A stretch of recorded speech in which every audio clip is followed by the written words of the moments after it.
চব্বিশের লোকসভা নির্বাচনে রেস কাটতে না কাটতে এবার সবার নজর 2026-এর মেগা ফাইট পশ্চিমবঙ্গের বিধানসভা নির্বাচন।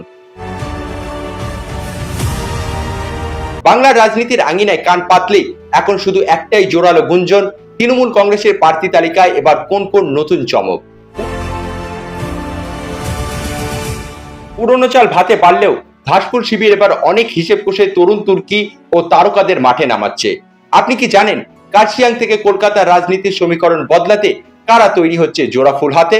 আজকের ভিডিওতে আমরা ফাঁস করতে চলেছি তৃণমূলের সেই 10 জন সম্ভাব্য প্রার্থী তালিকা যারা প্রথমবার তৃণমূল কংগ্রেসের হয়ে বিধানসভা নির্বাচনে লড়াই করতে চলেছেন। এদের মধ্যে কেউ রাজনীতির মঞ্চ কাঁপানো বক্তা, কেউ খেলার মাঠের গোল্ড মেডেলিস্ট, আবার কেউ প্রাক্তন বিজেপি বিধায়ক। সাসপেন্স আর উত্তেজনায় ঠাসা এই বিশেষ প্রতিবেদন শেষ পর্যন্ত দেখতে থাকুন, কারণ 10 নম্বর নামটি আপনার সব হিসেব উল্টে দিতে পারে। তৃণমূল কংগ্রেসের শীর্ষ নেতৃত্বে এখন নবজোয়ার। অভিষেক বন্দ্যোপাধ্যায়ের তারুণ্যের ফর্মুলা আর মমতা বন্দ্যোপাধ্যায়ের অভিজ্ঞতার মিশেলে তৈরি হচ্ছে এই সম্ভাব্য প্রার্থী তালিকা। চলুন জেনে নিই কোন সেই ভাগ্যবান 10 জন সম্ভাব্য প্রার্থী তালিকা।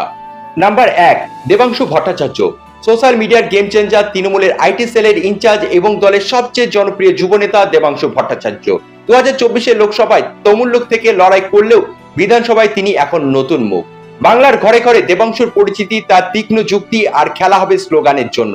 দলের বিপদে ঢাল হয়ে দাঁড়ানো এই যুবককে এবার বিধানসভায় পাঠিয়ে বড় দায়িত্ব দিতে চাইছে নেতৃত্ব। সম্ভবত হুগলি বা হাওড়ার কোনো নিশ্চিত আসন থেকে তাকে প্রার্থী করা হতে পারে। নাম্বার 2, প্রতিকুর রহমান। বাম দুর্গ থেকে ঘাসফুলে সদ্য সিপিএম ত্যাগ করে তৃণমূলে যোগ দেওয়া প্রতিকুর রহমান 2026-এর অন্যতম বড় চমক। তিনি সিপিএম এর রাজ্য কমিটির সদস্য ছিলেন এবং ডায়মন্ড হারবারে অভিষেক বন্দ্যোপাধ্যায়ের বিরুদ্ধে লড়াই করেছিলেন। কেন টিকিট পেতে পারে প্রতিকুর রহমান? উত্তর খুব পরিষ্কার। সংখ্যালঘু ভোট ব্যাংকে প্রতিকুরের স্বচ্ছ ভাবমূর্তি এবং সুবক্তা হিসেবে তার পরিচিতিকে কাজে লাগাতে চাইছে তৃণমূল কংগ্রেস। অভিষেক বন্দ্যোপাধ্যায়ের হাত ধরে তৃণমূলে আসায় দক্ষিণ 24 পরগনার কোনো একটি আসন থেকে তাকে টিকিট দেওয়া হতে পারে। সম্ভবত ভাঙড় থেকে নওশাদ সিদ্দিকীর বিপরীতে দাঁড় করানো হতে পারে প্রতিকুর রহমানকে। নাম্বার 3, ত্রিয়াঙ্কু ভট্টাচার্য। ছাত্র রাজনীতির পোরখা মুখ। তৃণমূল কংগ্রেসের ছাত্র পরিষদের রাজ্য সভাপতি ত্রিয়াঙ্কু ভট্টাচার্য দীর্ঘদিন ধরে সংগঠনে কাজ সামলাচ্ছে অত্যন্ত দক্ষতার সঙ্গে। ছাত্র ও যুব সমাজকে বিধানসভায় প্রতিনিধিত্ব দিতে ত্রিয়াঙ্কুর নাম সবার আগে। উত্তর 24 পরগনার কোনো একটি আসনে তাকে প্রার্থী করে নতুন প্রজন্মের কাছে বার্তা দিতে চায় দল। নাম্বার 4, ইমন চক্রবর্তী। সুরের জাদু থেকে রাজনীতির ময়দানে। জাতীয় পুরস্কার জয়ী সঙ্গীত শিল্পী ইমন চক্রবর্তীকে এবার রাজনীতির ময়দানে সক্রিয় ভূমিকায় দেখা যেতে পারে। তৃণমূল বরাবরই সাংস্কৃতিক জগতের নক্ষত্রদের গুরুত্ব দেয়। ইমনের জনপ্রিয়তাকে কাজে লাগিয়ে তরুণ ভোটারদের টানতে চায় ঘাসফুল শিবির। বিশেষ করে দক্ষিণ কলকাতার কোনো একটি আসনে তার নাম সম্ভাব্য প্রার্থী তালিকায় ঘোরাফেরা করছে। নাম্বার 5, স্বপ্না বর্মন। জলপাইগুড়ির সোনার মেয়ে। 2018 এশিয়া গেমসের সোনাজয়ী স্বপ্না বর্মন 2026-এর উত্তরবঙ্গের রাজনীতির বড় বাজি। সাম্প্রতিক তিনি ব্রাত্য বসু ও চন্দ্রিমা ভট্টাচার্যের হাত ধরে তৃণমূল কংগ্রেসে যোগ দিয়েছেন। উত্তরবঙ্গে বিজেপির জমি আলগা করতে একজন ভূমিপুত্র বা ভূমিকন্যার প্রয়োজন ছিল। ধূপগুড়ির মেয়ে স্বপ্না বর্মনের জেদ এবং জেতার মানসিকতাকেই কাজে লাগাতে চাইছে তৃণমূল কংগ্রেস। উত্তরবঙ্গের কোন তপশিলি সংরক্ষিত আসনে দেখা যেতে পারে স্বপ্না বর্মনকে। নাম্বার 6, চন্দন মণ্ডল। গেরুয়া শিবির ত্যাগী সৈনিক। 2021-এ বিজেপির টিকিটে লড়লেও এখন তিনি ঘাসফুলের। দক্ষিণ 24 পরগনার বারুইপুর পূর্ব এলাকা থেকে তিনি বিজেপির বড় মুখ ছিলেন। সাংগঠনিকভাবে শক্তিশালী চন্দন মণ্ডল নিজের এলাকায় জনপ্রিয়।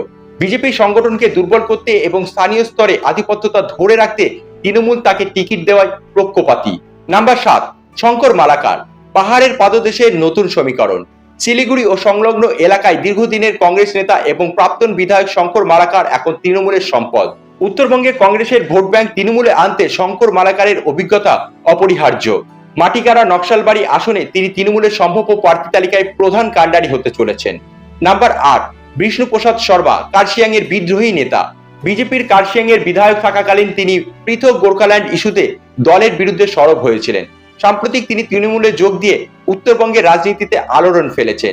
পাহাড়ের রাজনীতিতে গোর্খা জনমুক্তি মোর্চার বাইরে তৃণমূলের নিজস্ব পায়ের তলার মাটি শক্ত করতে বিষ্ণুপ্রসাদ শর্মাই সেরা তুরুপের তাস। কার্শিয়াং আসনটি জেতার লক্ষ্যেই তাকে টিকিট দিচ্ছে দল। নাম্বার 9, সন্দীপন সাহা। রাজনীতির উত্তরসূরি বর্ষিয়ান তৃণমূল নেতা স্বর্ণকমল সাহার ছেলে। সন্দীপন সাহা বর্তমানে কলকাতা পুরসভার কাউন্সিলর। বাবার অভিজ্ঞতার ছায়ায় বড় হওয়া সন্দীপন একজন দক্ষ সংগঠক হিসেবে নিজেকে প্রমাণ করেছেন। কলকাতার কোনো একটি আসনে সম্ভাব্য প্রার্থী তালিকায় তার অভিষেক হতে পারে। নাম্বার 10, পর্ণ মিত্র, গ্ল্যামার ও রাজনীতির মেলবন্ধন। 2021-এ বিজেপি টিকিটে বরানগর থেকে লড়ে হেরেছিলেন অভিনেত্রী পর্ণ মিত্র। সাম্প্রতিক তিনি ভুল সংশোধন করে তৃণমূলে যোগ দিয়েছেন। পর্ণের পরিচিতি এবং শিক্ষিত মার্জিত ভাবমূর্তি শহরতলি ভোটারদের প্রভাবিত করতে পারে। বিশেষ করে উত্তর 24 পরগনা বা কলকাতার কোনো একটি গুরুত্বপূর্ণ আসনে তাকে প্রার্থী করে চমক দিতে পারে মমতা অভিষেক জুটি। 2026-এর এই সম্ভাব্য প্রার্থী তালিকাটি প্রমাণ করে যে তৃণমূল এবার আর শুধুমাত্র আবেগের উপর ভরসা করছে না। একদিকে যেমন উত্তরবঙ্গের জমি উদ্ধারে স্বপ্না বর্মন বা বিষ্ণুপ্রসাদ শর্মার মতো ব্যক্তিদের আনা হচ্ছে, অন্যদিকে দেবাংশু বা প্রতিকূলের মতো তরুণ মুখদের দিয়ে আগামী প্রজন্মের নেতৃত্ব তৈরি করা হচ্ছে।